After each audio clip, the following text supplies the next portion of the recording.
What do the movies like Raya and the Last Dragon, Moana, Frozen 2, and Pixar's latest production called Elemental have in common? They're teaching the basic fundamentals of elemental witchcraft.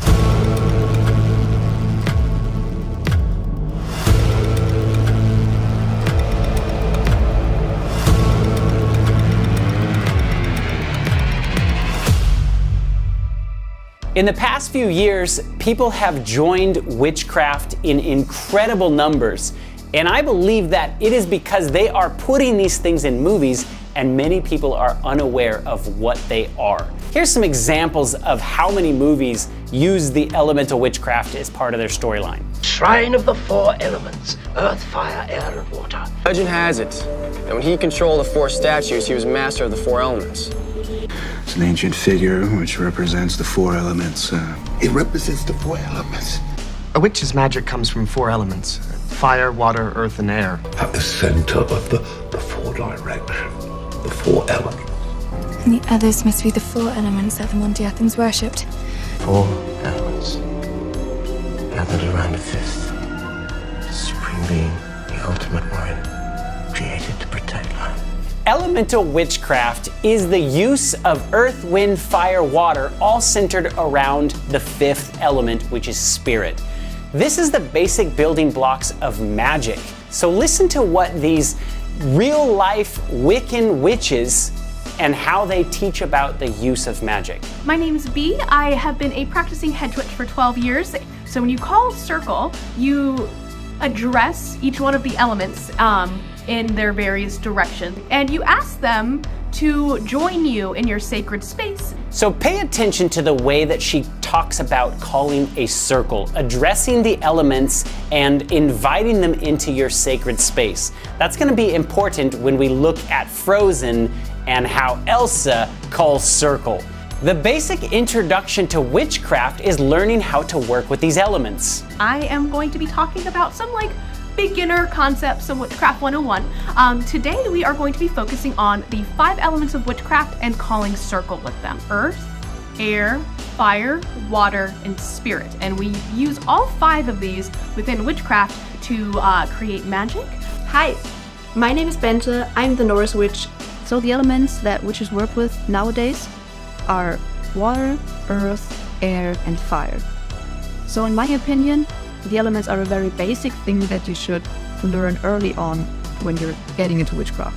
There's even a book called Elemental Witchcraft that witches promote for you to learn how to work with magic. I'm excited to finally share my review of Elemental Witchcraft, turning the wheel through Elemental Witchcraft. So you go through each of the elements. You have earth, air, fire, water, and then you also have spirit. So very interesting that Pixar's latest production called Elemental, they literally dropped the word witchcraft, but it's still discussing earth, wind, fire, and water. Leviticus 20 verse 6, and the soul that turneth after such that have familiar spirits, and after wizards, and goes a-whoring after them, I will even set my face against that soul, and will cut him off from among his people. So the Bible is very clear on us having nothing to do with talking with spirits or engaging in magic and sorcery.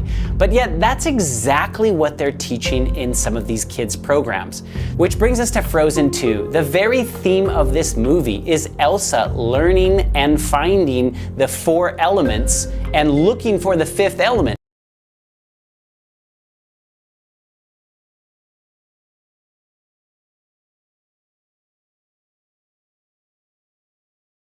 You know air, fire, water, and earth.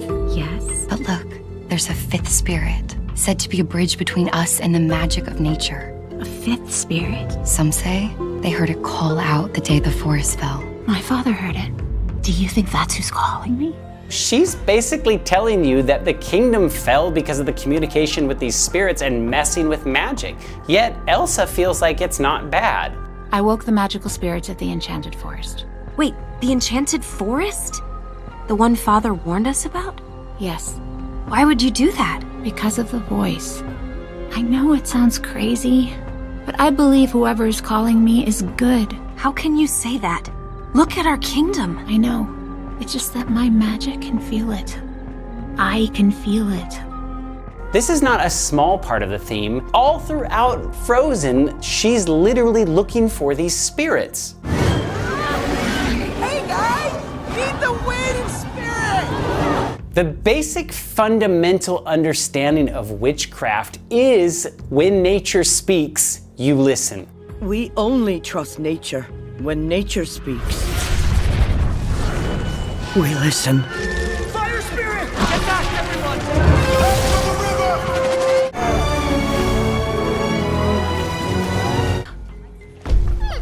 Earth giants.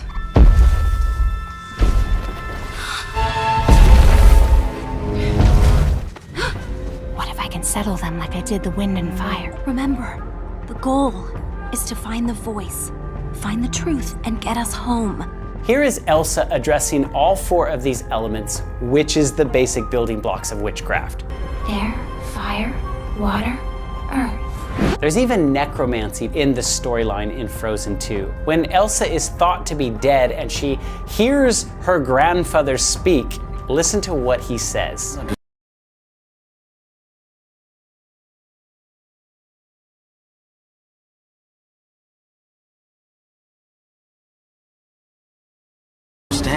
Grandfather.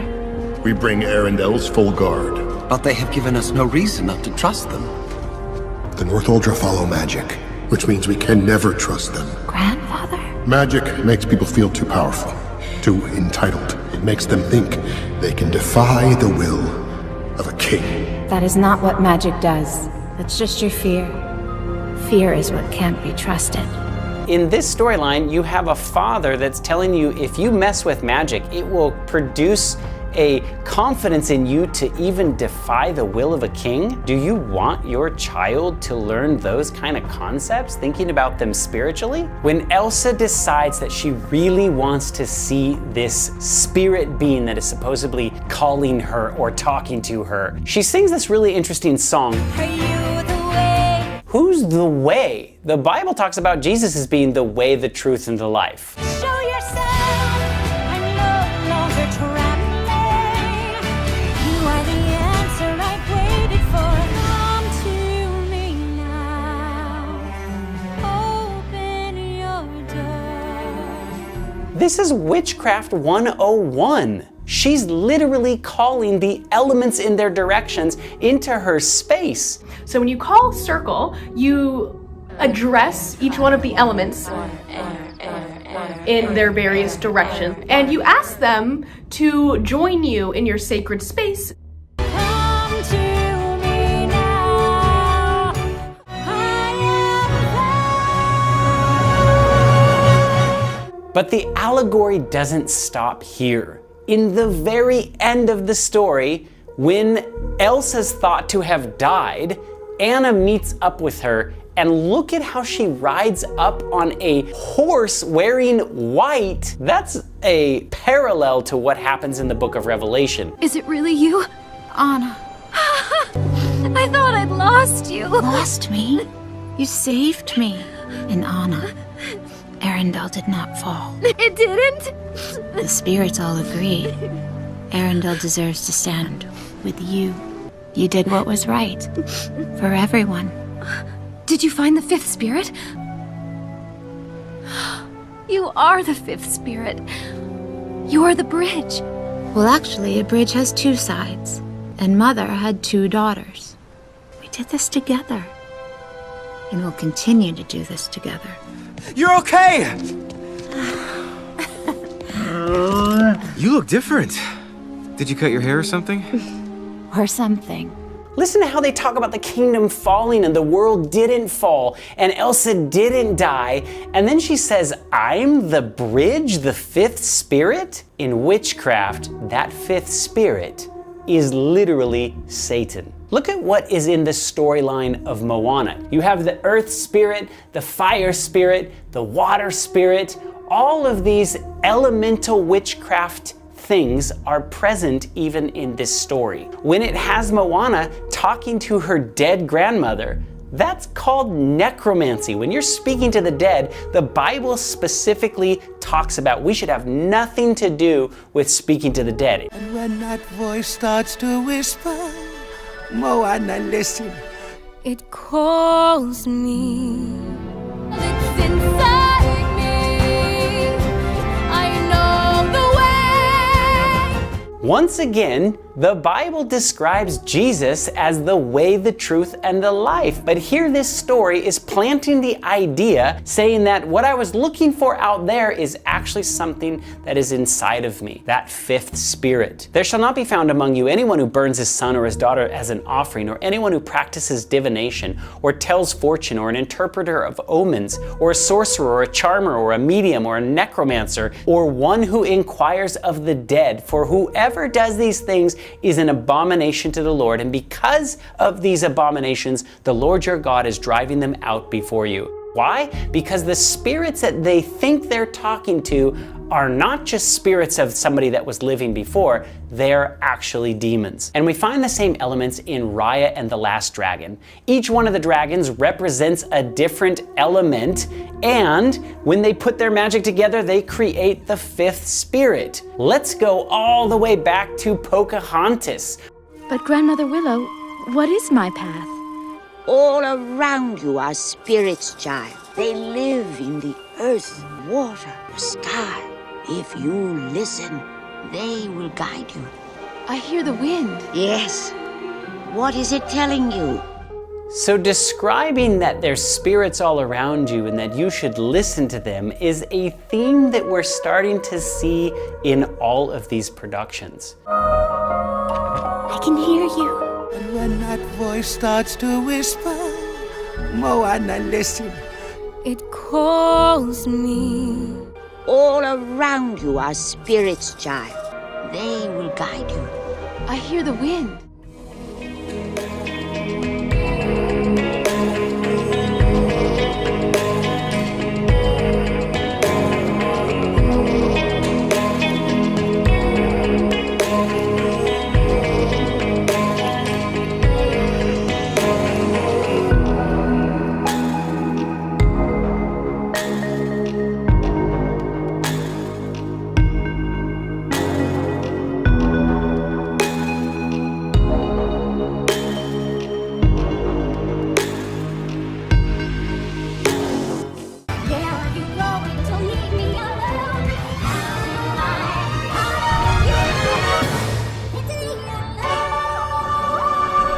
The Bible describes a time when Satan is able to counterfeit these elements of the earth, even bringing fire to come down from heaven in the sight of men. And he deceives those who dwell on the earth by these signs.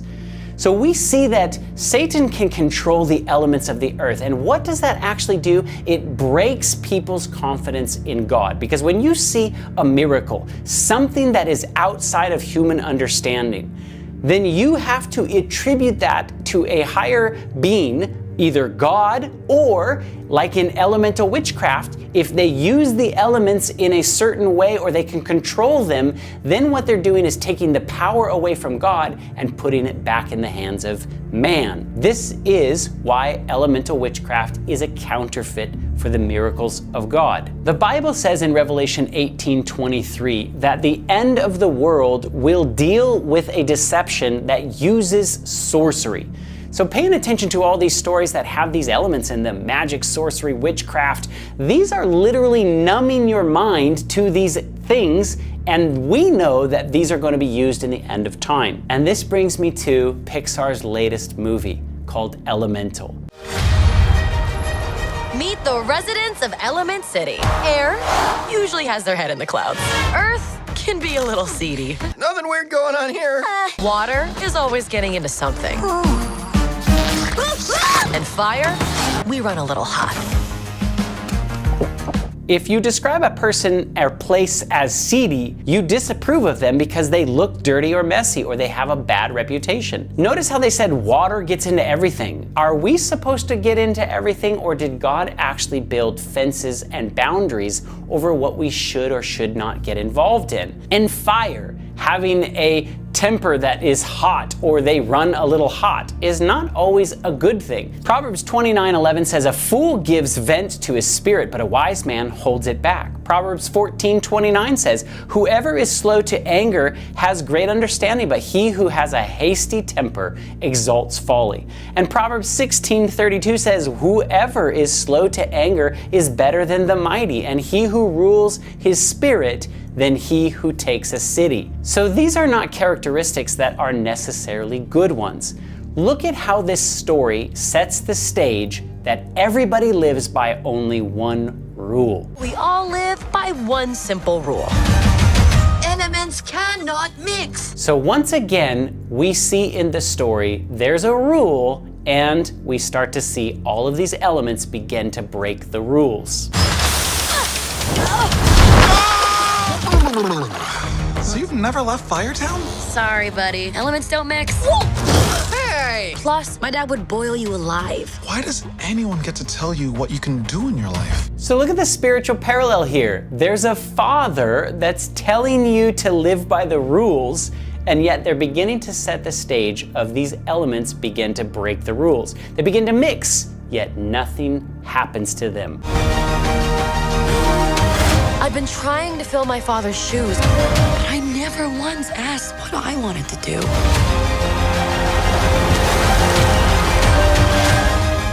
Isn't this a message that is pertinent to the times that we're living in today? That there's some sort of rules, that there's a father that's telling us to live by those rules. Yet in this story, she's like, why do I want to live by somebody else's rules? I've never asked what I want to do. Even showing you that there is fences that should not be crossed. Yet they cross those fences, and once again, nothing happens. Why do they even have these? Who knows? So the basic message of this particular production is in line with the message that Satan has been saying from the beginning. You need to live however you want to live, and don't listen to the advice that God gives. So don't let these movies place seeds into you or your child's mind that witchcraft is okay to play with. That even though the Bible tells us not to get involved in these things, that nothing big or no big consequence is going to come out of this. Let's steer clear of these kind of things that are planting messages in your mind that are different than what God wants for us in our lives.